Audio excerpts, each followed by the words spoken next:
শীতের সবজি দিয়ে খুব সুস্বাদু একটা রেসিপি বানিয়ে নেব, যেটা ভাত রুটির সাথে খেতে খুব ভালো লাগবে।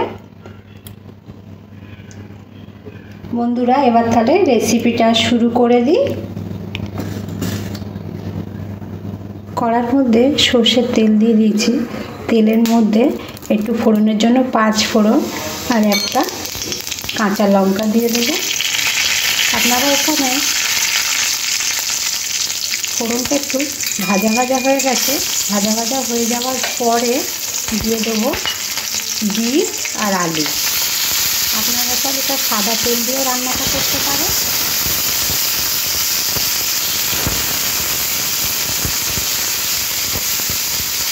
বিট আর আলুটা দেওয়ার সাথে সাথে সেখানে কিছুটা গাজর কেটে নিয়েছি, গাজরটাও দিয়ে দিলাম।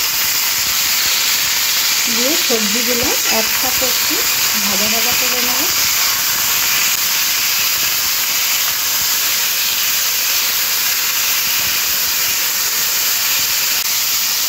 পাঁচ মিনিট সবজিটা ভাজার পরে নুন দিয়ে দেবো, যাতে সবজিটা তাড়াতাড়ি সিদ্ধ হয়ে যায়।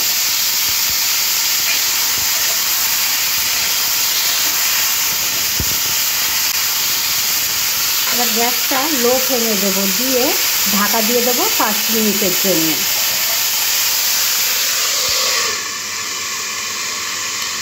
পাঁচ মিনিট পরে ঢাকাটা খুলে নেব। নেওয়ার পরে একটু ভালো করে নাড়াচাড়া করে নেব। দেখুন আলুটা হাফ সিদ্ধ হয়ে গেছে। এবার এর সাথে দিয়ে দেবো মটরশুঁটি,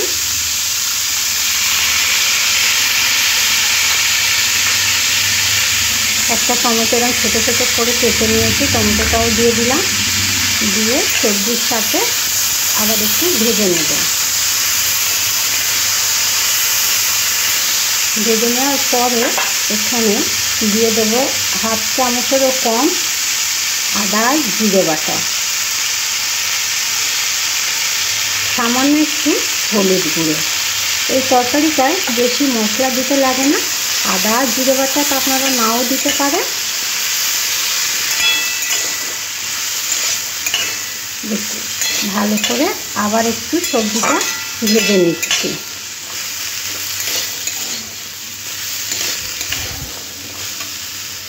সবজিটা খুব ভালো করে ভেজে নিয়েছি।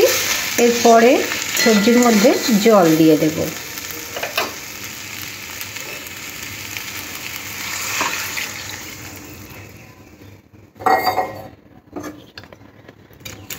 গ্যাসটা লো ফ্লেমে রাখবো, রেখে 15 মিনিট সবজিটা ঢাকা দিয়ে রান্না করে নেব।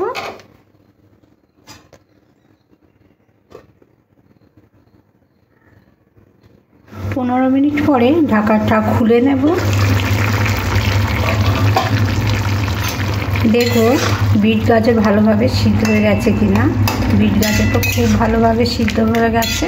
এবার খুন্তি দিয়ে এরকম আলুগুলো একটু ঘাটা ঘাটা করে দেবো, তাহলে তরকারিটা একটু গ্রেভি মতন হবে। সব শেষে একটু চিনি দিয়ে দেব।